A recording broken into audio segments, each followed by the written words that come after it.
Bonjour à tous, alors aujourd'hui dans cette vidéo je vous propose un exercice donc sur le travail des racines carrées. On va montrer que quatre expressions, ici A, B, C, D, sont égales. Il s'agit ici donc de travailler la simplification des racines et le développement donc de ces mêmes racines carrées. Donc on est parti, première expression à partir de A, on va le simplifier au maximum. La propriété qu'on va utiliser ici, c'est une propriété qu'on a utilisée très souvent sur le produit et la racine carrée. Alors la propriété, c'est celle-ci.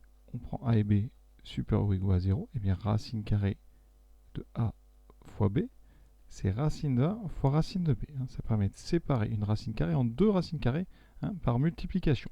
Donc ici, on va s'attaquer tranquillement à racine de 8. 8, et bien on va écrire 4 fois 2. Pourquoi 4 fois 2? Parce que quand on va transformer, vous voyez racine de 4 fois racine de 2, et bien on a ici la racine d'un carré parfait, et racine de 4 ça fait 2, donc on obtient 2 racines de 2. Vous vous rappelez, on dit que le 4, ici, est sorti de la racine carrée sous forme d'un 2. Donc, première chose, donc notre expression A, elle vaut donc 3 fois donc 2 racines de 2. Et ensuite, on a racine de 18. Alors, vous avez vu, on a essayé de chercher un carré parfait. Donc, dans 18, eh bien 18, c'est 3 fois 6, mais ça, c'est pas top. On va plutôt prendre 9 fois 2, parce que 9, c'est un carré. C'est le plus grand carré qu'on peut factoriser devant 18. Donc ici, ce racine de 9, ce 9 va sortir de la racine carrée sous forme d'un 3. Et ça fera 3 fois racine de 2. Donc déjà ici, on a 3 fois 2 racine de 2 plus 3 fois racine de 2. Et on a ensuite racine de 128. Et 128, eh bien, on va chercher un carré à l'intérieur. 128, c'est 64 fois 2. Et 64, vous reconnaissez, c'est 8 fois 8. Donc ce 64 va sortir de la racine carrée sous forme d'un 8. Donc on aura 8 fois racine de 2. Et ici, vous voyez, on a donc simplifié toutes les racines carrées en rendant le nombre qui est sous le radical plus petit, le plus petit possible. Ici, on n'a que des racines de 2 maintenant.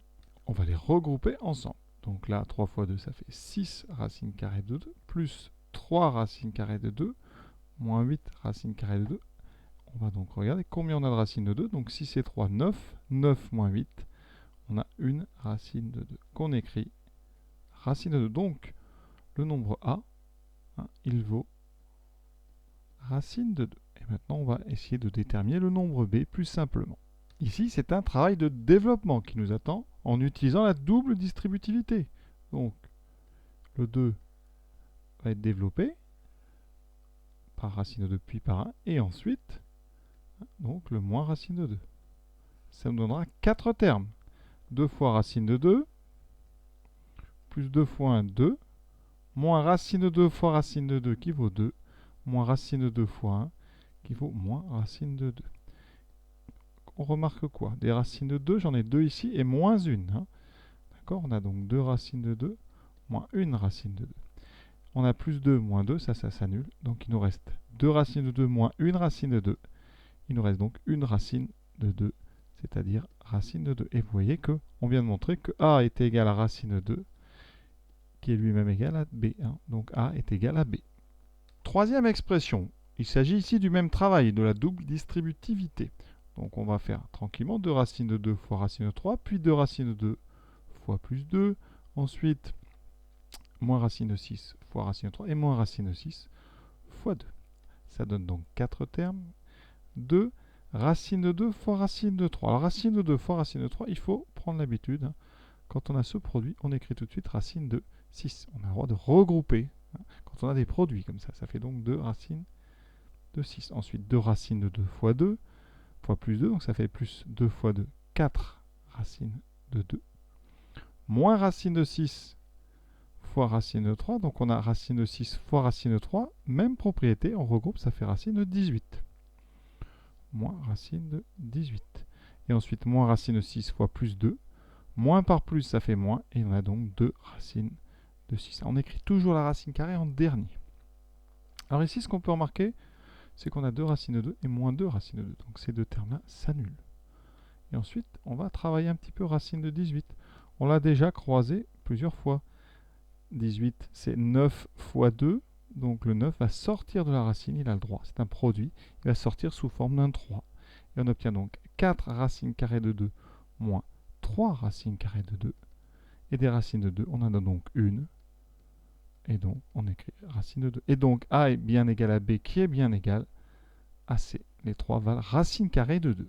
Dernier, travail D. Alors là, c'est un travail un peu plus conséquent. On a donc un numérateur compliqué, un dénominateur compliqué.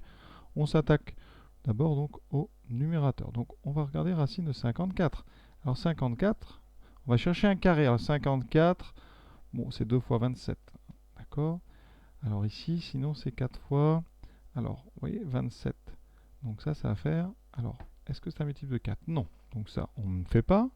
Ensuite, il y a du 3. On peut factorer par 9. Donc 9 fois 6, 54. Et vous voyez que là, c'est le 9, le plus gros carré qu'on va pouvoir sortir. Et donc ici, ce 9 va sortir. Ça fera 3 racines de 6. Ensuite, racine de 24. 24, c'est 4 fois 6. Et donc là, eh bien, le 4 va sortir sous forme d'un 2. Donc ça donne 2 racines de 6. Et vous voyez que eh bien, racine de 54 moins racine de 24, ça donne plus simplement 3 racines carrées de 6 moins 2 racines carrées de 6. Et en se regroupant, ça laisse une racine carrée de 6 qu'on écrit racine de 6. Travaillons maintenant le dénominateur. On a racine de 48. Alors 48, c'est 16 fois 3. D'accord? Donc, on va sortir ce 16, il sort sous forme d'un 4. Hein, c'est toujours la même chose. Racine de 12, c'est racine de 4 fois 3. Donc le 4 va sortir, ça donnera 2 racines de 3. Le 3, lui, ne peut pas sortir. Il faudrait qu'il soit au carré pour sortir, et là, on n'a qu'un 3 tout seul. Il reste racine de 27. 27, c'est 9 fois 3. Le 9 va sortir sous forme d'un 3. Voilà. Et on n'a plus maintenant qu'à regarder. Alors, racine de 48, moins 3 racines de 12, plus racine de 27. D'après notre travail, ça donnera donc 4 racines de 3, moins 3 fois racine de 12 qui vaut 2 racines de 3, plus racine de 27 qui vaut 3 racines de 3. On va compter. Des racines de 3, j'en ai d'abord 4, ensuite moins 3 fois 2, j'en ai 6, et ensuite j'en ai 3. Ça me donne donc 4 et 3, 7, moins 6, une racine de 3. D'accord? On a donc notre numérateur. Alors je résume, en haut on a dit que ça faisait racine de 6, et en bas ça donne racine de 3. Alors pour conclure ce travail, on a plusieurs façons, plusieurs méthodes. La première, c'est d'utiliser une propriété très simple qui dit que si A et B, si A est positif et B est strictement positif, eh bien A sur B, si vous prenez la racine carrée, ça fera racine carrée de A sur racine carrée de B. On peut l'utiliser dans les deux sens, et donc ici, on va regrouper ça sous forme de racine de 6 sur 3 qui donne racine de 2. Voilà, ça, c'est une des façons de conclure. Vous voyez qu'on tombe encore sur racine de 2. Et donc, A, B, C et D sont bien égaux et valent tous racine de 2. Autre façon pour conclure. On a vu une méthode qui permettait d'enlever les racines carrées de dénominateur en multipliant par la même racine carrée en haut et en bas. Vous voyez? C'est plus long parce qu'en bas, ça va nous faire 3. En haut, vous aurez racine de 3 fois 6, 18. Et racine de 18, on l'a déjà vu plusieurs fois. 18, c'est 9 fois 2, donc ça fait 3 racines de 2 sur 3. Et les 3 vont se simplifier, il va rester uniquement racine carrée de 2 sur 1. Et donc racine carrée de 2. Et encore une dernière façon de conclure. Racine de 6 sur racine carrée de 3. On peut en haut séparer racine de 6 en racine carrée de 3 fois racine carrée de 2. Et vous voyez qu'on simplifie par racine de 3. D'accord? Donc la plus simple, je ne sais pas, je dirais que c'est peut-être celle-ci ou la première. Voilà. Donc exercice terminé. Les 4 expressions sont donc bien toutes égales. Pour ceux qui veulent encore s'entraîner sur un exercice du même genre, le voici. Donc le suivant. Donc je mets le fichier PDF pour ceux qui aiment bien travailler sur papier. Donc montrer par le calcul que ces trois noms ABC sont égaux. C'est la même idée ici. Transformation, simplification des racines carrées. À très bientôt et bon travail.